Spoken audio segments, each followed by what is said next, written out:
ആനപ്രതിസന്ധിയിൽ തട്ടി നിൽക്കുകയാണ് തൃശ്ശൂർ പൂരം നടത്തിപ്പ്. ആന ഉടമകൾ ആനകളെ വിടില്ലെന്ന് ഇപ്പോൾ പറഞ്ഞു കഴിഞ്ഞു. കഴിഞ്ഞ ദിവസം ഇറങ്ങിയ വനംവകുപ്പിൻ്റെ സർക്കുലറാണ് പ്രശ്നമായി നിൽക്കുന്നത്. ഇപ്പോൾ ആന ഉടമ സംഘത്തിൻ്റെ സെക്രട്ടറി ശ്രീജിത്ത് തന്നെ നമ്മോടൊപ്പം ചേരുകയാണ്. എന്താണ് നിങ്ങളുടെ തീരുമാനം? നിലവിൽ ആനകളെ തൃശ്ശൂർ പൂരത്തിന് അയക്കേണ്ട എന്ന് തന്നെയാണ് ഞങ്ങളുടെ തീരുമാനം. ഈ സംഘടനയ്ക്ക് കീഴിൽ എത്ര ആനകളുണ്ട്? സംഘടനയ്ക്ക് കീഴിൽ ഏകദേശം ഒരു 150-ൽ പരം ആനകളുണ്ട്. അതിൽ 60-നോട് അടുത്ത ആനകൾ തൃശ്ശൂർ പൂരത്തിന് പങ്കെടുക്കുന്നുമുണ്ട്. എന്താണ് നിങ്ങളുടെ പ്രധാന ആവശ്യം? പ്രധാന ആവശ്യം ഇപ്പോൾ സർക്കുലർ മാറ്റുക എന്നതിനേക്കാൾ ഉപരി ഇത്തരം ഗൂഢാലോചന നടത്തിയവർക്കെതിരെ അന്വേഷണം നടത്തണം. വിജിലൻസ് അന്വേഷണം നടത്തി അവരെ പുറത്തു കൊണ്ടുവരണം. വനംവകുപ്പ് GP, ഒരു വിദേശ കനേഡിയൻ പൗരത്വമുള്ള സംഗീത അയ്യർ എന്ന സ്ത്രീയുണ്ട്. ഇവർക്കെതിരെയൊക്കെ ഞങ്ങൾ മുൻപ് പരാതി കൊടുത്തിരുന്നത്. വിശ്വഗജസേവ ഇറക്കിയ സർക്കുലറിൽ എന്താണ് നിങ്ങൾക്ക് പ്രശ്നമുള്ള സർ? ഈ സർക്കുലർ ഇപ്പോൾ ഇന്നലെ വൈകുന്നേരം വന്നിട്ടുള്ളത് RRT അംഗങ്ങൾ. ഇതൊന്നും നമുക്ക് ബുദ്ധിമുട്ടുണ്ടായിട്ടല്ല. ഇത് നമ്മൾ തൃശ്ശൂർ പൂരം എന്ന് പറയുന്നത് കണ്ണിനും കാതിനും ഇമ്പം വരുന്നൊരു ഉത്സവമാണ്. നമ്മളാരും ഒറ്റ രാത്രിക്ക് സൃഷ്ടിച്ചതല്ല ഇതെല്ലാം.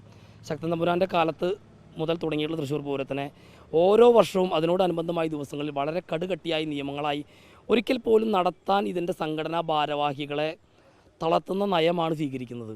ഈ പരിപാടിക്ക് നമുക്ക് ഉൾക്കൊള്ളാൻ സാധിക്കില്ല. ഹൈക്കോടതി നിർദ്ദേശപ്രകാരമാണ് ഇത്തരം സർക്കുലർ ഇറക്കിയതെന്നാണ് അവർ അവകാശപ്പെടുന്നത്. ഹൈക്കോടതിക്ക് ഇത്തരം നിർദ്ദേശങ്ങൾ നൽകുന്ന ഉദ്യോഗസ്ഥ വൃന്ദങ്ങളുണ്ടാവാം, വനംവകുപ്പിൻ്റെ ഭാഗത്തു നിന്നും അല്ലെങ്കിൽ മറ്റു പല മേഖലയിൽ നിന്നും. അവർക്കെതിരെ അന്വേഷണം വേണമെന്നാണ് നമ്മൾ ഏറെ ബഹുമാനത്തോടുകൂടി നമ്മൾ ആവശ്യപ്പെടുന്നത്. ഈ സർക്കുലർ പിൻവലിച്ചില്ലെങ്കിൽ ആനകൾ വിട്ടുകൊടുക്കില്ല.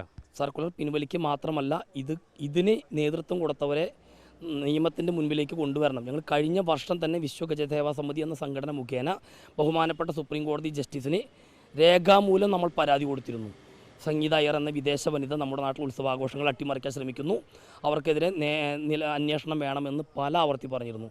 ബഹുമാനപ്പെട്ട മേനക ഗാന്ധിയുടെ പ്രൊട്ടക്ഷനിലാണ് അവരിവിടെ ഉള്ളത്. ഞങ്ങൾക്കിതെല്ലാം രേഖാമൂലം പറഞ്ഞു. വിദേശ ഫണ്ട് ഒരുപാട് നമ്മുടെ നാട്ടിലെ ഉത്സവാഘോഷങ്ങളെ തകർക്കാൻ ഇറങ്ങുന്നുണ്ട്.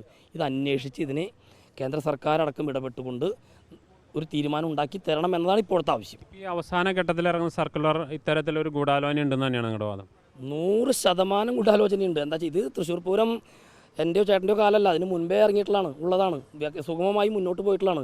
എന്തിനാണ് ആവശ്യത്തിൽ കൂടുതൽ ഇത്രയധികം വിഷയങ്ങൾ ഉണ്ടാക്കുന്നത്? തിരുവമ്പാടി, പാറമേക്കാവ്, അനുബന്ധ ഘടകക്ഷേത്രങ്ങൾ കൃത്യമായി ശക്തൻ തമ്പുരാൻ്റെ കാലം മുതൽ ആചരിച്ചു വരുന്ന ഉത്സവമാണ് തൃശ്ശൂർ പൂരം. കാലത്തിനനുസരിച്ച് നിയമത്തിൽ ഭേദഗതി വേണം, അത് അംഗീകരിക്കുന്നു. പക്ഷേ ഒരു നിലയ്ക്കും പാലിക്കാൻ പെടാത്ത രീതിയിലും നടത്താൻ തോന്നാത്ത രീതിയിലും ഇതിനെത്തിക്കണം എന്ന വളരെ മോശമായൊരു പ്രവണതയാണെന്നാണ് എൻ്റെ വിശ്വാസം. ഏതായാലും സർക്കുലർ പിൻവലിക്കുക, ഇത്തരം ഗൂഢാലോചന നടത്തിയവർക്കെതിരെ നടപടിയെടുക്കുക എന്നതാണ് സംഘടനയുടെ ആവശ്യം. അല്ലാത്ത പക്ഷം ആനകളെ വിട്ടുകൊടുക്കില്ല എന്ന നിലപാടിൽ ഉറച്ചു നിൽക്കുകയാണ് ആന ഉടമ സംഘം.